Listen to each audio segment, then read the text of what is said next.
বলছি আমার নাম জীবন, আমি ব্রাহ্মণ। কেন এসেছ?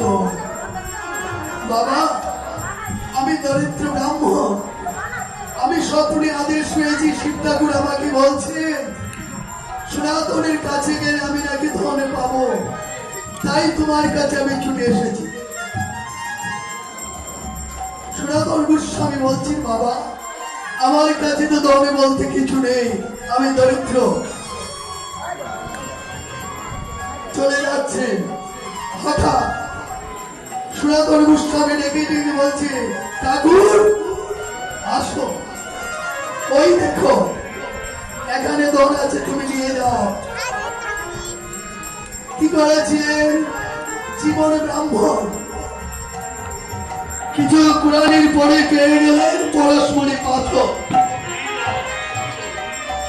পরশমণি পাথর ব্রাহ্মণের কারু ছিল হাতে, দুটি কারু ছিল লোহার। যখন লোহার কারুর মধ্যে পরশমণি পাথর স্পর্শ করেছে, স্বর্ণ হয়ে গেছে। জীবন ব্রাহ্মণ মনে মনে ভাবলেন আমার কোনো অভাব থাকবে না, চলে যাচ্ছেন। কিন্তু হবে কি? সাধু সঙ্গ সর্বশাস্ত্রে কয়, লবমাত্র সাধু সঙ্গ সর্বসিদ্ধি হয়।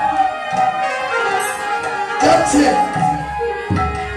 মনে মনে ভাবলে এত বড় সম্পদ আমাকে দিয়ে দিয়েছে, কিন্তু আমার মনে হয় উনার কাছে বড় কোনো সম্পদ আছে, আমি এই ধন আর নেব না, আমি যাব। সনাতন গোস্বামীকে প্রণাম করে বলছি ঠাকুর আমাকে সেই ধন দাও, তুমি যেই ধনে ধনী হয়েছ আমাকে সেই ধনে তুমি আমাকে দাও। কি দিয়েছে? সনাতন গোস্বামী বলেছিলেন যাও তুমি পরশমণি পাথরকে যমুনায় ফেলে আসো। কি করলেন? সেই পরশমণি পাথরকে ছুঁড়ে মারলেন। যে দনে হইয়া ধনী মনিরে মানে না মনে, সেই দনে হচ্ছে আমার কৃষ্ণ নাম। এমন মধুমাখা কৃষ্ণ নামে আমার বসে না।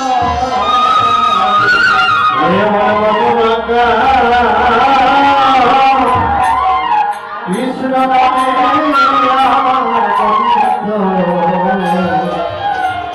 বসে না।